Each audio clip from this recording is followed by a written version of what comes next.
Hi, I'm Rita Wilkins, also known as the Downsizing Designer.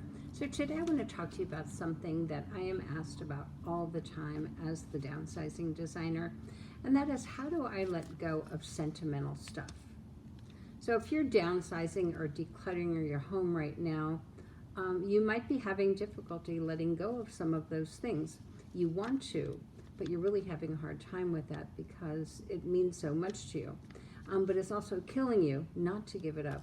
And you also realize, you can't keep it all, so you know that you have to start somewhere.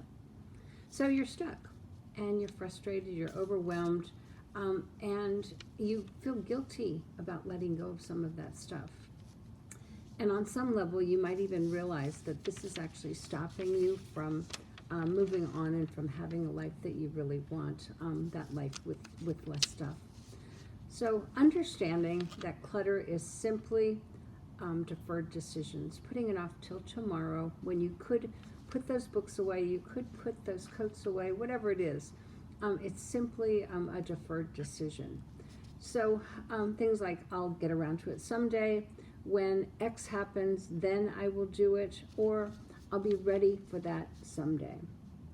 But if you're trying to declutter or downsize, you're actually being forced right now to make those kind of decisions. Those ones that have been holding, the things that you've been holding on to, like maybe your mom's china, crystal, silver, whatever it is. And those are the things right now that you're struggling with. So there are 4 top ways, or reasons, I should say, that we have difficulty letting things go. One is, just the sentimental attachment. So they remind you of certain times, certain people, certain events, places in your life. And they could be good memories or they could be bad memories. But that is a sentimental attachment that causes you to hold on to things. Then there's the security aspect. Another reason that we hold on, it's natural for us as human beings to want to feel safe and secure. And sometimes having those things around us, those sentimental things, it reminds us of, when we were cared for, when we were protected. So we hold on to those things just, in hopes that we can feel safe and secure. That's another reason, too, that people clutter in the first place, because, it just sometimes surrounding yourself with lots of stuff makes you feel safer. Then there's the scarcity aspect, that fear of being without, not having enough, feeling that you spent good money for this and you'd just be wasting it if you got rid of it. So, or the one that you've worked hard for it, you deserve it, and you'd be wasting that money and that time and that effort. For me, I know, knowing that my parents worked hard to provide for us, and that when they wanted something, they always saved, and they saved for things like certain pieces of furniture or their prized silver and china and crystal. So that was very hard for me to give away because I knew how hard they worked to, have that extra money to purchase those things. So that also, holding on to those, though, it helps you, or I should say, it prevents you from moving on. So, and when, in my case, I couldn't use all 12, pieces of dinnerware, I kept 4. So there are ways that you can get around that. And the last of the 4 reasons why we have difficulty letting go of things is that someday. It's another reason that we have difficulty letting go. We procrastinate. We resist. I might need it someday. So that is kind of a natural human instinct. But if you're saying, why do I hold on to all this stuff? These are some of the reasons that we hold on.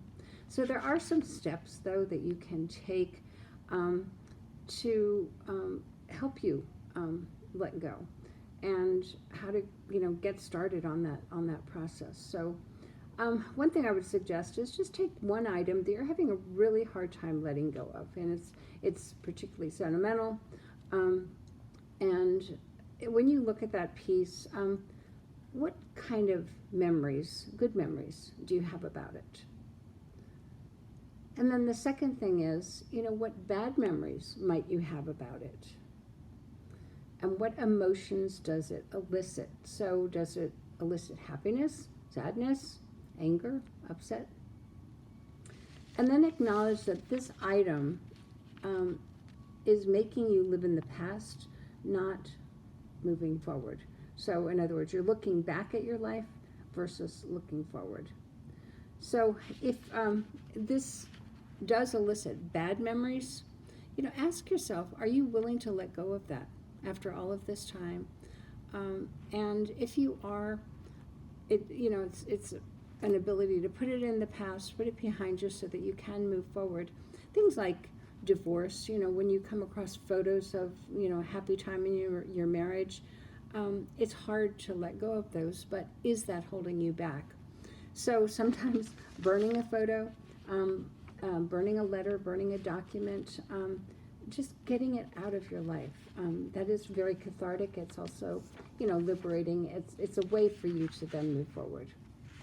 Now, conversely, if an item brings you good memories, take a photo of it and write a story about it.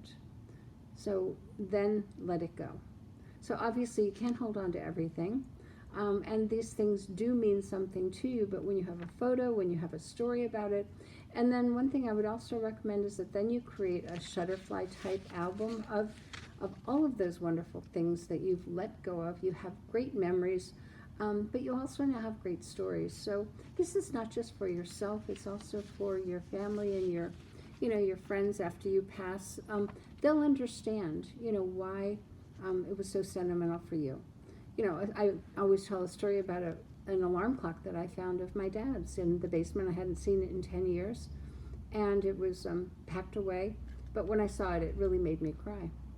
And my sister came over to, put her arm around me and kind of say, "Why are you crying?" And I said, "Well, Dad's alarm clock." Well, she totally got that it really meant that he was winding it to provide for our family. And so it wasn't at all the clock, it was just the memory of him doing that. I can actually feel myself tear up a little bit right now. But that's really what I was holding on to. So I took a picture of it. I wrote a story about it so that someday my children, my grandchildren, will understand why an alarm clock made their mom or their grandmother cry. So if you, other things to think about is if you have multiple items in a collection, so you've got 25 or 30 items in a collection, why keep them all? Why not just pick one very special one, take a photo of the others, get rid of those, and then you'll be free to enjoy at least that one piece in that memory. Another one that is very bothersome to people, and I get asked about all the time, are family photos. How do you deal with family photos? So number one, I would, obviously get rid of the ones that weren't very good photos in the first place. But then after you've sorted them, to just digitize them. And because that is a pretty big job, and many of us in my age bracket, we have many, many photos that were printed photos. There is a company called legacybox.com that I highly recommend. They do a fine job of digitizing everything for you, and it comes back in a very neat, very small way that you can then look at those when you're ready. Another kind of funny thing is if you are holding on to, because of sentiment, kids' trophies, their banners, their sweatshirts, whatever, but they still stay in their room even though your kids are grown and they have their own children, I would just strongly recommend that you ask them, do they really want their old school books or their yearbooks or whatever it is? If they do, have them take it. But if not, just kind of get a kick out of yourself that you've been holding on to them for the longest time. So just ask them. I have to laugh at myself because I was holding on to certain things from my boys, and at some point when I was ready to downsize, they said, "Mom, why are you keeping all that stuff?" And so I was freed to give that up. And also I kind of laughed at myself because I thought, surely they're going to want this someday, but they do not.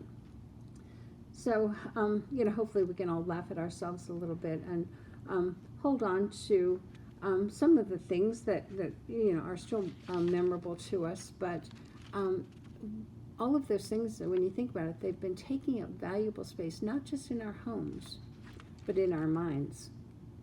And now that you might be close to downsizing or you are definitely decluttering, you realize it's time.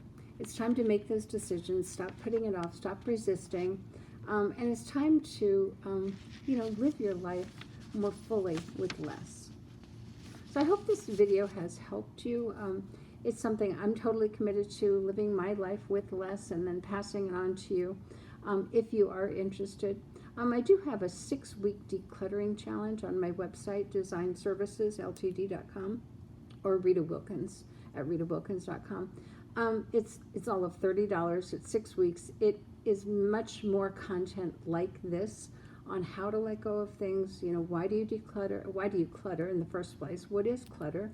And how it's impacting your life. And then, of course, lots of tips about how to declutter itself. So if you're interested, just go to my website, Rita Wilkins at ritawilkins.com. Have a great day.